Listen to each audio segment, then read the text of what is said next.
Hello દોસ્તો, જય શ્રી કૃષ્ણ. કેમ છો બધા? મજામાં? આજે મારા રહસ્યની વાત તમને જણાવું, મારા જીવનની વાત.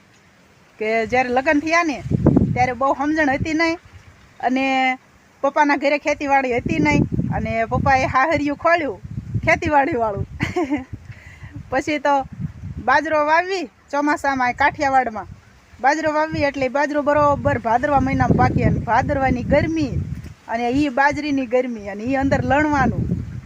અને ત્યારે શરૂમાં તકલીફ બહુ થતી હતી કામ કરવાની, નડતું હતું, રિએક્શન આવી જાય, એલર્જી થાય.